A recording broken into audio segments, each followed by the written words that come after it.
नमस्कार, भारत लाइव देख रहे हैं आप। सबसे पहले बिना कुछ जाने बिना कुछ सुने आप इस तस्वीर को देख लीजिए। अंदाजा लगाइए क्या चल रहा है। एक तरफ बैठे हुए व्यक्ति को आप अच्छे से पहचान रहे होंगे, ये आरसीपी सिंह है। अभी एक हफ्ते पहले ही भाजपा की सदस्यता ली है, दिल्ली में ज्वाइन किया है इन्होंने भाजपा को। काफ़ी जद्दोजहद के बाद, लंबे अंतराल के राजनीतिक प्रवास के बाद एक बार फिर से राजनीति में मुख्य धारा में इनकी एंट्री हो गई है। दूसरी तरफ कौन बैठे हुए हैं? ये भी पुराने बिहार भाजपा के प्रभारी हैं, भूपेंद्र यादव नाम है, और ये दोनों चुनाव 2019-20 बिहार में कराने वाले और भाजपा को बढ़िया रिजल्ट 2020 में देने वाले प्रभारी नेता हैं। इन दोनों की मुलाकात का क्या तात्पर्य निकलना चाहिए, इस पर हम 1-2 मिनट बाद पहुंचेंगे। पहले आपको जरा बता दें कि आखिर ये मामला यहाँ तक पहुँचा क्यों और क्यों ये मीटिंग करनी पड़ी। दरअसल बिहार भाजपा एक रणनीति पर काम कर रही थी। बिहार में यादव फॉर्मूले पर काम करते हुए भाजपा इस वोट बैंक को अपने पाले में भुनाने की कोशिश कर रही थी। भाजपा जानती थी कि नीतीश का जो वोट बैंक है वो फिलहाल बना हुआ समीकरण से है, इसे तोड़ पाना संभव नहीं है जब तक आरसीपी सिंह, उपेंद्र कुशवाहा जैसे लोग होंगे। तो भाजपा ने एक नए जातीय समीकरण को अपने पाले में करने की कोशिश की। वैसे भी बिहार में कहा जाता है कि हिंदुओं में सबसे जो धार्मिक जाति है वो यादवों की है। इसे अपने पाले में करने में भाजपा 2 चुनाव में काफ़ी विफल रही। इसके बाद भाजपा को यह एहसास हुआ कि रणनीति बदलनी पड़ेगी और अब भाजपा लवकुश समीकरण को अपने पाले में करने के लिए जहां एक तरफ आरसीपी सिंह की डायरेक्ट एंट्री भाजपा में कराती है, वहीं उपेंद्र कुशवाहा की पार्टी की भी एंट्री एनडीए में लगभग तय नजर आ रही है। सम्राट चौधरी को भी बिहार में कमान देकर भाजपा ने यही रणनीति साबित करने की कोशिश की थी।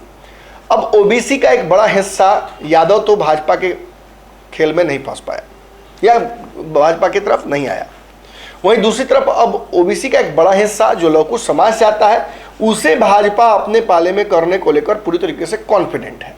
बात इसलिए भी ये कॉन्फिडेंस वाली हो रही है क्योंकि उसके पास ऐसे अब चेहरे आ गए हैं।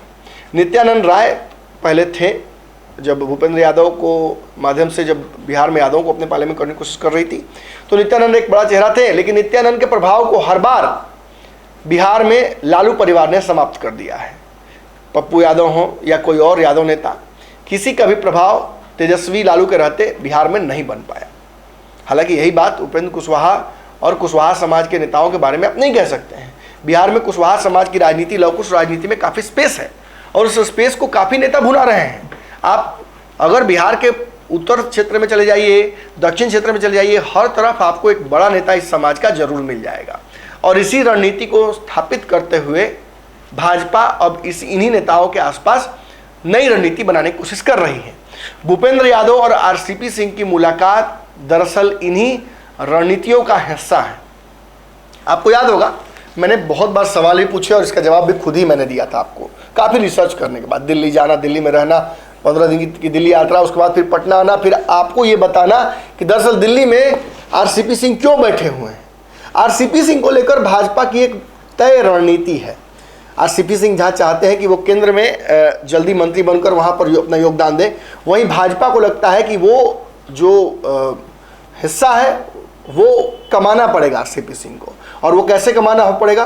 2024 में नरेंद्र मोदी को वापस सत्ता में लाकर बिहार में 40 सीटों पर बढ़िया रणनीति के साथ चुनाव कराकर, ये करके आरसीपी सिंह भाजपा को बिहार में मजबूत करके भाजपा से ब्राउनी पॉइंट्स लेने के हिमायती हो सकते हैं। अब आरसीपी सिंह को लेकर भाजपा की रणनीति क्या है? भाजपा जानती है कि अच्छे कुशल संगठन करता है, ये भाजपा की रणनीतियों को भी समझते हैं और ये नीतीश कुमार के एक समय के बहुत ही बड़े राजदार भी रहे हैं। नीतीश कुमार के खिलाफ रणनीतियों का ये बड़ा हिस्सा हो सकते हैं। मंच से नीतीश कुमार के खिलाफ आग उगल सकते हैं और इस लवकुश समाज को ये मैसेज दे सकते हैं कि नीतीश अब आपके नहीं रहे। वो दरअसल एक भूमिहार के हाथ में चले गए हैं, ललन सिंह का प्रतीक देते हुए। अब इस मुलाकात का दरअसल मतलब वहीं से आप जोड़िए। भूपेंद्र यादव भी रणनीतिकार रहे हैं, 2 चुनाव में भाजपा के लिए रणनीति बनाया है। अब वही रणनीति और वही संगठनात्मक काम करने के लिए आरसीपी सिंह को चुना गया है। पूर्व में भी मैंने आपको बताया कि आरसीपी सिंह के इसी संगठन कौशल को और चुनावी रणनीतियों को समझने की शैली को भाजपा अपने लिए भुनाना चाहती है और इसीलिए ये मुलाकात दिल्ली में हुई है। बहुत जल्दी आप सम्राट चौधरी के समानांतर बिहार में आरसीपी सिंह को एक बड़े रोल में देख सकते हैं। बिहार में बड़ी राजनीतिक जो लड़ाई के लिए भाजपा अपने आप को तैयार कर रही है, उसका एक बहुत महत्वपूर्ण हिस्सा आरसीपी सिंह संगठनात्मक लेवल पर जरूर होंगे। अगर ये वीडियो पसंद आई और वह बिहार के राजनीति और बिहारियत से सरोकार रखेनी तो सब्सक्राइब बटन दबा के चैनल के सब्सक्राइब कर ली। ओजे एगो घंटी बा, ओकरा बटन दबा देला से कुल सटीक और मारक खबर रुआ मुफ्त में मिल जाई। अगर रुआ पत्रकारिता के हमनी के नया प्रयोग में सहयोग कर चाहतानी तो ज्वाइन बटन दबा दी।